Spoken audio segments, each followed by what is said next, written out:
For a lot of us, even though we understand we need to train, how to train someone on this job is really challenging because you probably did not learn how to sell legal services when you first started meeting with prospective new clients.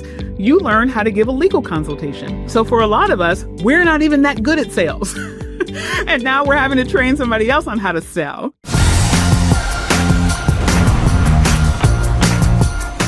Hi, everybody, and welcome back to another episode of the Crushing Chaos with Law Firm Mentor podcast, where today we're going to be continuing our series on the non-attorney salesperson in law firms. And in particular, today we are diving into the wild, wild west of training.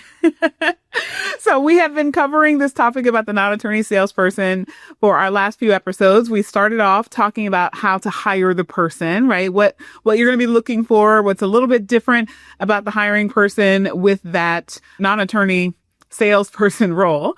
And then in our last episode, we talked about compensating that person so that when you find the ideal person, you'll be able to put together a package and offer that's going to make them really excited about working in your company. And now we're going to pivot and we're going to talk about once you get this person on board, you've hired the right person, you've got them really excited about the comp structure. They can't wait to dive in, but you have to press pause before they dive in and you have to get them trained. And so we're going to talk a little bit about what it looks like to train a non-attorney salesperson and very specifically what things you have to do and to avoid doing when you are training them. So I will tell you that when I first learned about the idea of having a non-attorney conduct sales in a law firm, I was newer to the idea of it and I was very resistant to the idea of it.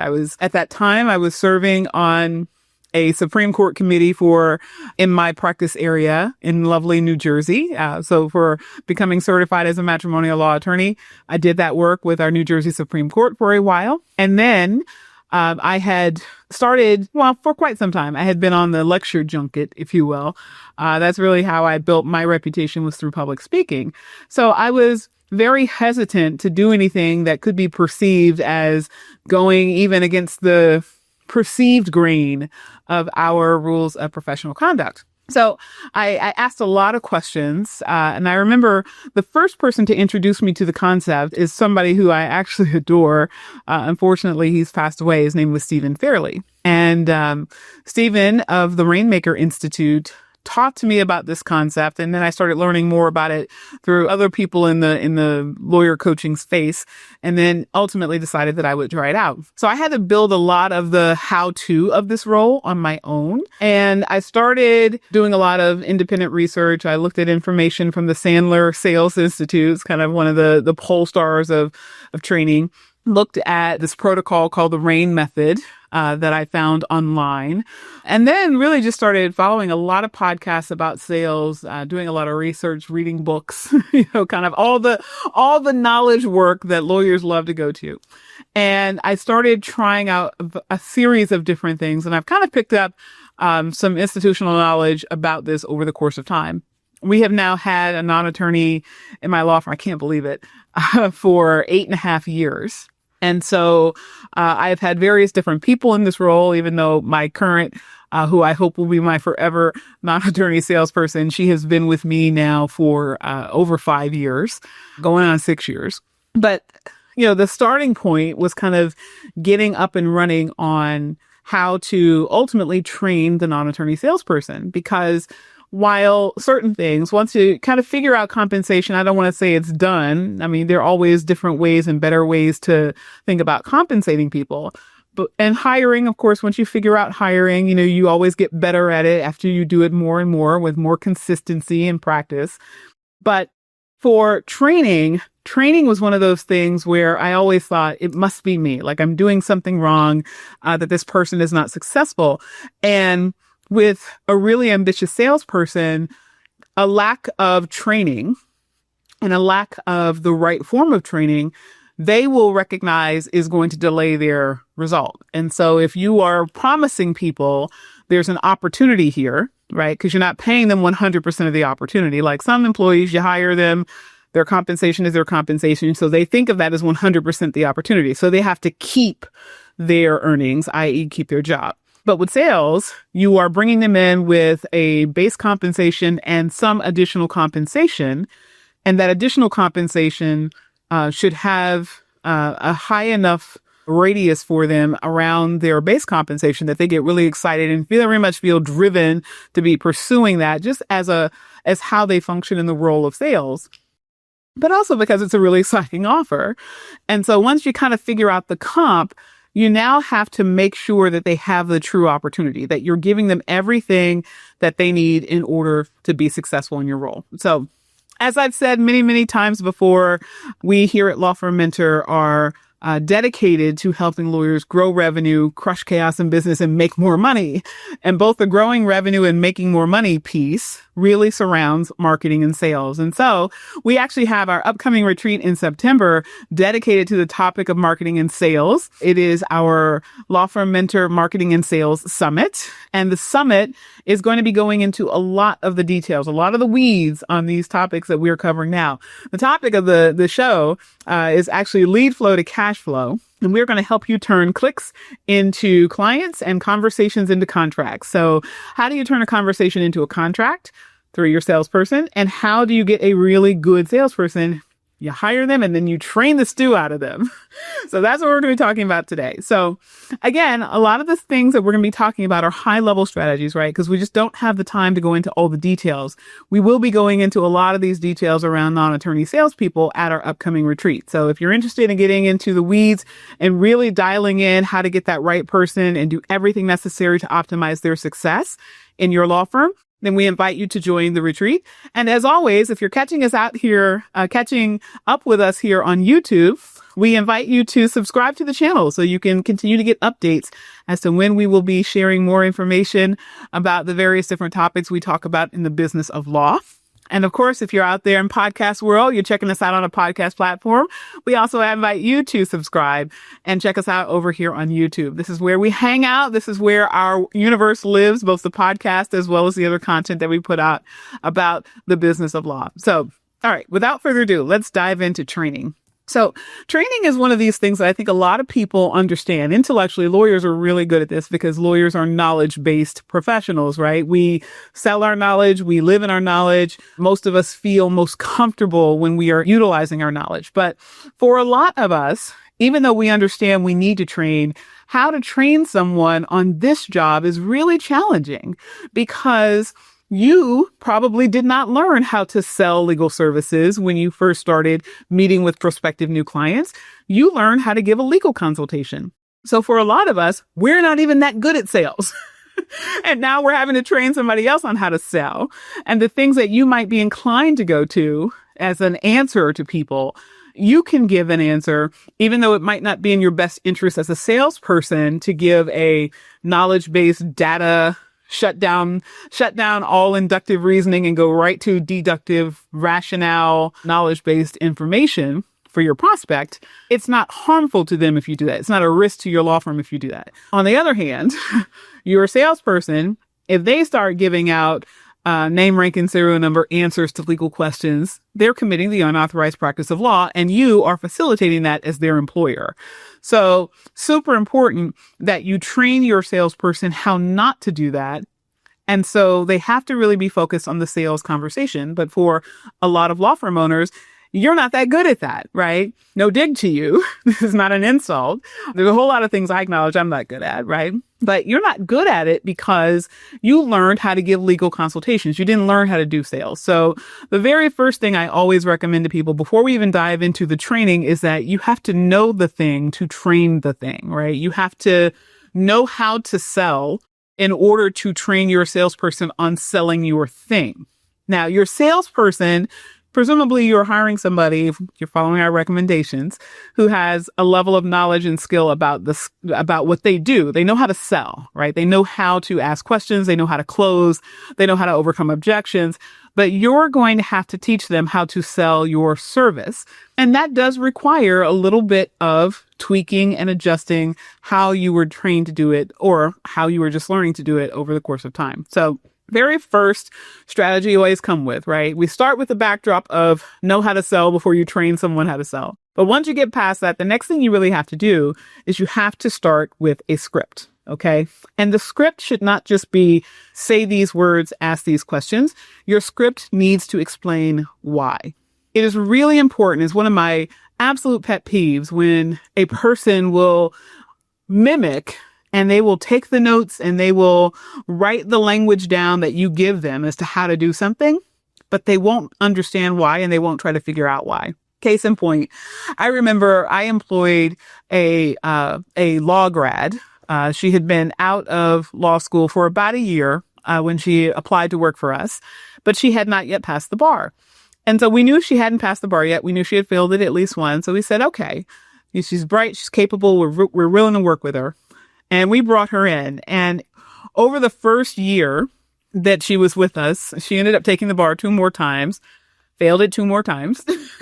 And yeah, I won't tell you how we actually got to her passing the bar. It definitely was some mindset work. And I'm actually very proud of her. She's really become very capable as an attorney. But that was one thing that she had some challenges with. And while she was with us, it was fine that she hadn't passed the bar yet because there were things that we could have her do as a law clerk, and we had plenty of that work. But I remember I would meet with her to go over how she had drafted a document. In particular, at that time, we had a lot of motion practice. So a lot of applications before a divorce happens, pendente lite is what that's referred to. We'd be preparing those applications and she was cranking them out like wildfire. And she was a good writer, but she was missing key points. And so she would meet with me and I would go over things and she would start pulling out her notepad. And literally it was like I was taking dictation. Everything I said, she was like writing so feverishly. She just couldn't get it down fast enough. And at some point I said, stop it. Stop taking notes. Just listen. And she was like, well, but I want to get this down. I'm like, no, I don't want you to get it down. I don't want you to take notes. Because you're spending so much time trying to write down the words that you're not listening and grappling with what I'm saying and why I'm saying it. I want you to listen to what I'm saying. And then I want you to think about why we would do it this way, why this makes sense, why what you have done already is not what we want to do. And it was so hard to break the little whoopee. I literally I created a no notes rule for her meetings with me. I'll send you a red line document. You can then take all the notes you want on that. But you will not take notes in this meeting. And over the course of time, that actually strengthened her as an analytical thinker and as somebody who had to do this work. It's very true. The same thing with your non-attorney salesperson, right? Sometimes people get so fixated on you're telling me to do this and I don't quite know why. So let me just write it down and then I'll learn it. And then they get really good at saying words that don't connect to a why. Right? It's kind of like, I hate to use this example, but I think it's probably the best example. If you call a bank, you are most likely going to get a human on the phone who is not in the United States. Okay? No dig to people in other countries. Do not go there. This is not a political speech. But if you're calling a bank in the United States and you're speaking to somebody from New Delhi who is reading off a computer, and you ask a question that's not in the script, you can tell they are reading from a script. In fact, it almost feels like a natural symbiotic conversation until you ask something that's not in the script, right? So they say, well, may I help you? And you say, yeah, I'm having a problem with the CVV on my debit card. So you're saying that you need to return your debit card?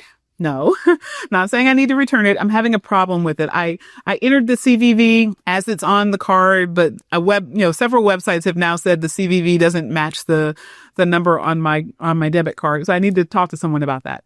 So you mean that you try to purchase and you don't have your CVV? No, that's not what I said, right? We all have had that experience before. It's like, what aren't you listening? What aren't you getting, right? Because you can tell they aren't listening. They are reading from a script. They are staying on the message that they have to deliver. And if what you say pivots off of what is right in front of them, they don't know how to respond because they're not trained on thinking through the problems. They're trained on reading from the script. That's what we're trying to avoid.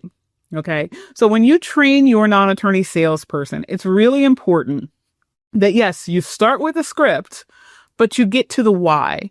And at some point, we're going to talk about role playing. But when you do role playing, you're going to want to pivot far off of the script so that you can see if they are able to pivot with the person to bring them back onto the script. Now, when I say the script, I am not talking about a verbatim, this is exactly what you will ask and exactly how fast and exactly in what tone and all of that, okay? The script can be an outline. It can be a very staunchly worded, this is exactly the things that you must say, the things that you cannot say type of outline. But the gist of it is you want to have what should the conversation look like in the mind of your salesperson. They should be able to take a person who goes off script and bring them back on script. Just like with cross-examination, right? You guys know I'm a litigator by heart, by training, by experience, and I love cross-examinations. One of the funnest skills I have in the world. Why? Because I get to talk and you get to agree with me. And if you're not agreeing with me and you disagree, that means you're going off my script. So I get to take what you say, kick it around a little bit, and then bring you back onto my script, right? It's the same thing here. You don't want to have a person be told, no, I'm not answering that question. We're over here on this script. Right? Because that doesn't feel good. Right? That's why being cross-examined, by being cross-examined doesn't feel good.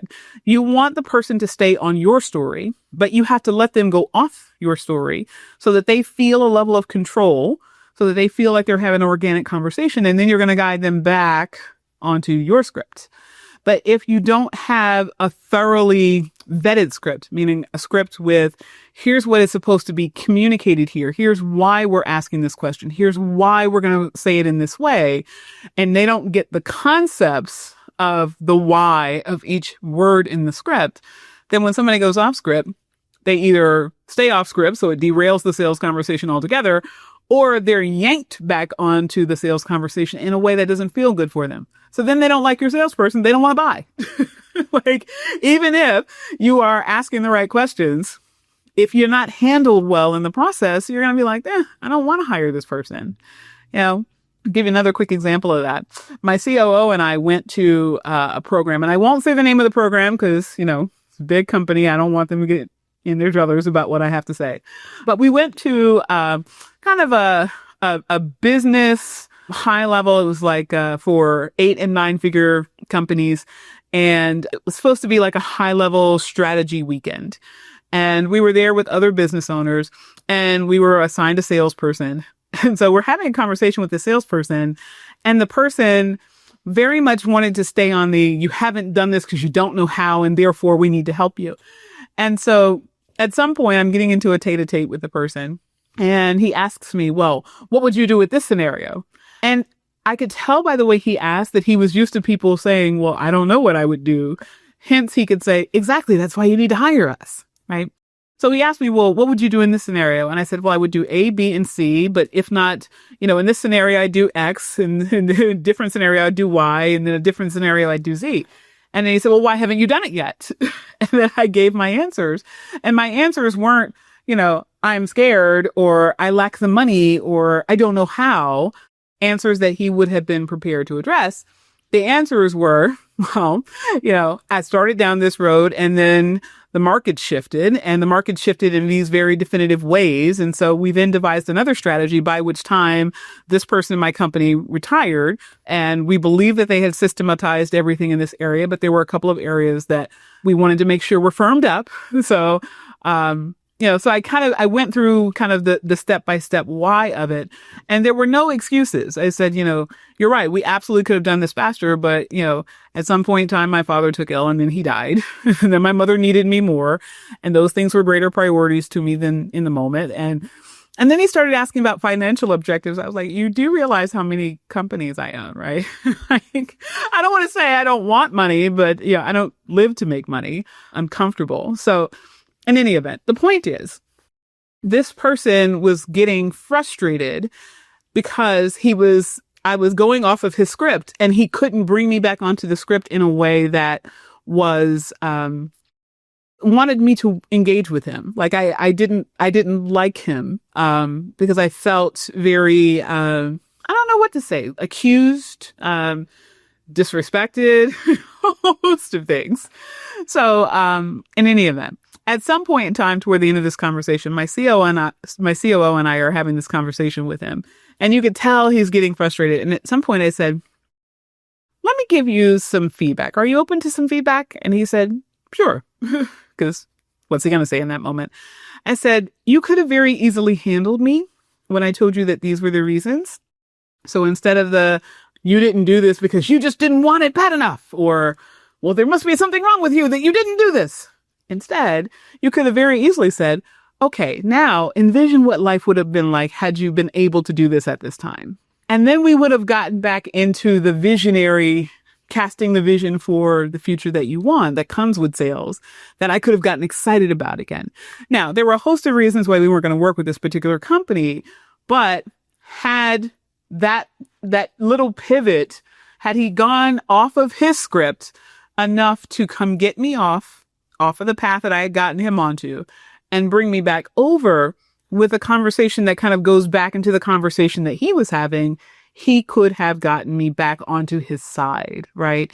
And that's what the goal is. Your goal is to try to teach your salesperson how to keep the prospect on their side.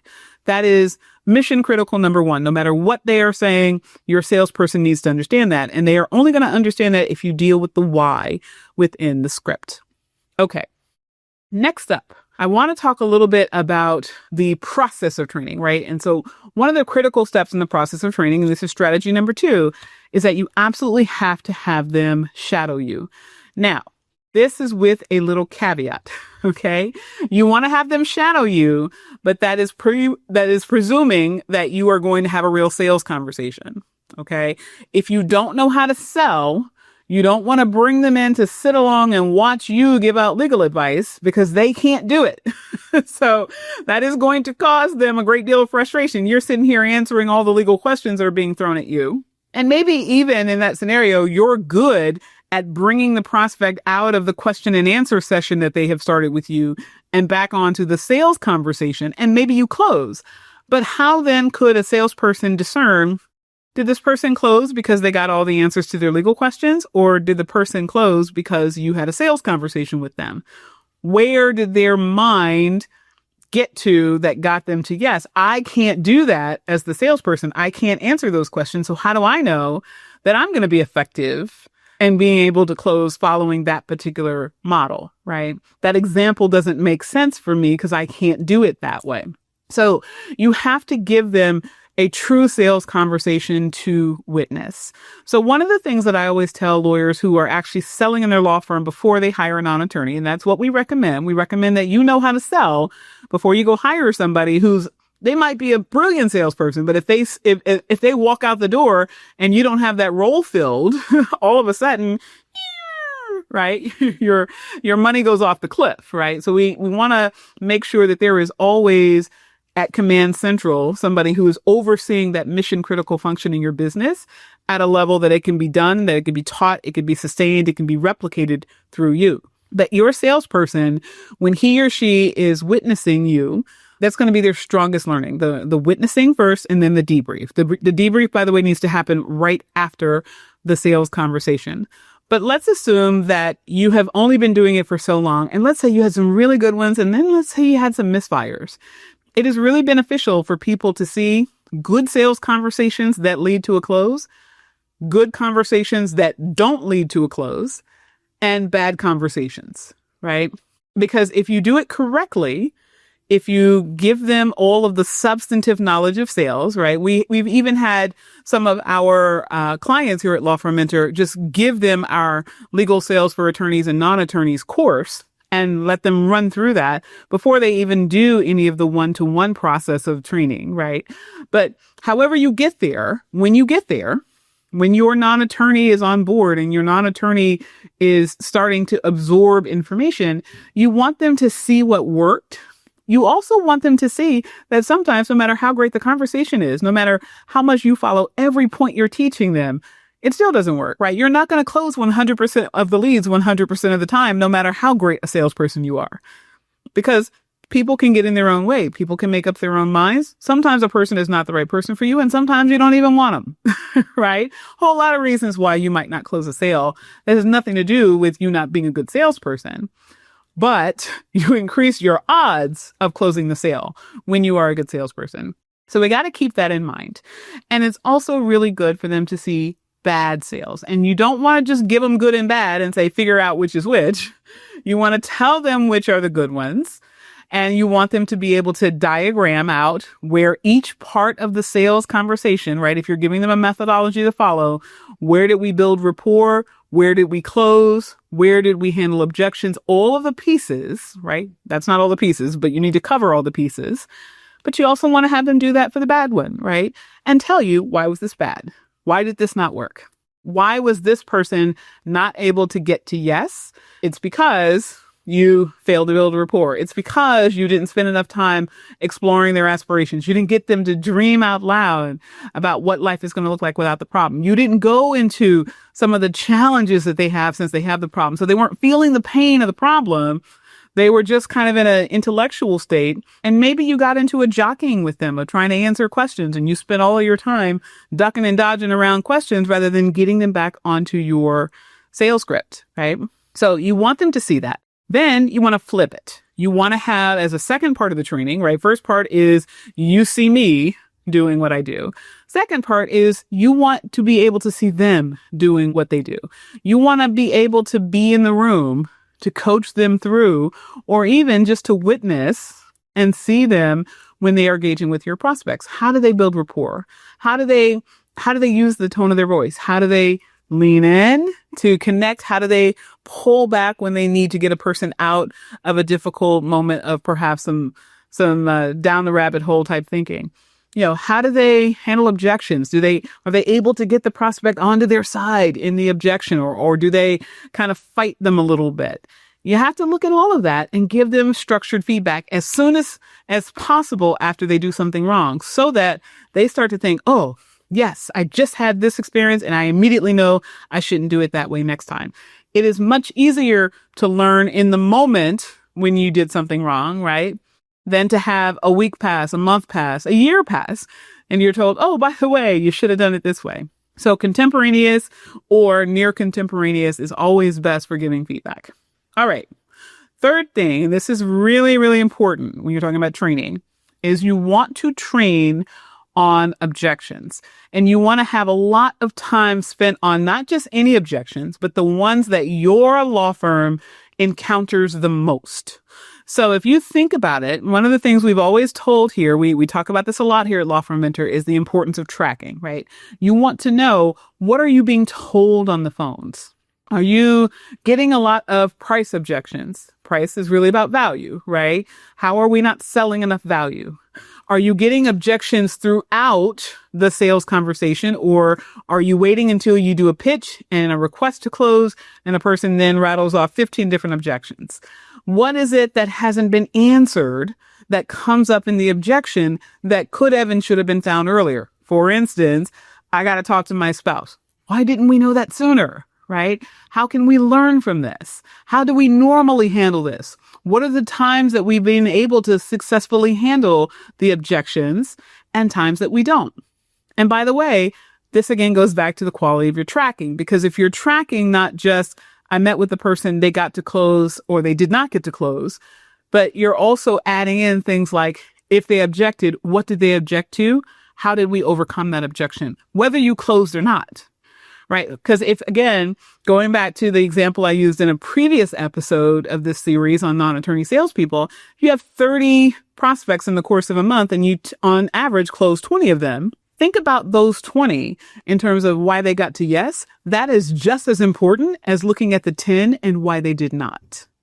So some of those 10 might close later, right? They're just not yet at the buying decision point. But for a lot of them, they might never get there. So you might never know why it's a no. They might have told you an objection. Their objection could be sustained, or it could have shifted, right? It could be, at the time I met with you, my answer was, I can't afford this, right? Price objection. But then by the time I got the money up, I had already started seeing ads from other attorneys, and maybe I just didn't feel like I had a strong rapport with you such that I would want to circle back to you, and you weren't following up enough. Right? So you have to be tracking all of those things, but perhaps you don't know that one. Perhaps you don't know the answer as to why that person kind of fell out of your pipeline, because they're not going to circle back and tell you, and you're not likely to ask. But the people you do have access to are the people that actually bought from you. What is it that they told you? How was that objection handled? How did you address it? What got that person to yes? So think about that when you are thinking about structuring not only the non-attorney salesperson role, but also the training. You want to really train hard on objections. And by the way, the best way to handle an objection is before it becomes an objection, right? So that's why I talked about, did you wait? Did the person go all the way through to the end of the sales conversation? And then at the end, the person, the prospect rattles off a litany of objections, or were they kind of intimating things along the way because they were buying in and really wanting to get there, but then they realized, oh crap, I don't know if I can do this now. I don't know if I have the time to do this now based on what you're describing is entailed, right? So if timing is an objection that you get weaving into your sales conversation, those times that you are talking, which by the way, should only be about 30% of the total talk time, right? Just take that as a little bonus tip here when we're talking about sales, right? When the times that you are talking, seeding and inculcating your prospect with the ideas that would counter the objections, you might still get objections at the end, but they're going to be far less fervent and they're going to be far easier to overcome. So you want to think about that holistically, but you want to spend a lot of time of your training. At least 40 to 50% of your training should be on objections, because that really goes to the quality of the totality of your sales conversation. If you're dealing with the objections the way you should be dealing with them throughout the sales conversation, which means you're going to get them into the habit of embedding their sales conversations with all of the things that would counter objections. They're going to be doing that regularly, and they're going to do it without equivocation. So they don't have to wait till the end to close. They're going to be closing throughout the conversation. All right, everyone. I am Allison Williams, the host of the Crushing Chaos with Law Firm Mentor podcast. You have been listening to the third of 4 of our series on non-attorney salespeople. And stay tuned for our next episode, where we are going to be talking about how to involve and engage your salesperson in your culture. And there's a lot to that and a lot of value that comes out of it. So we definitely want to see you on that next episode. Again, if you are really interested in diving into this topic of non-attorney salespeople and getting the most out of your salesperson in your law firm, then we invite you to join us for the Law Firm Mentor Marketing and Sales Summit that is happening in mid-September, September 19th to 21st. You can check out more information of that on our website at lawfirmmentor.net. And I will see you on our next episode.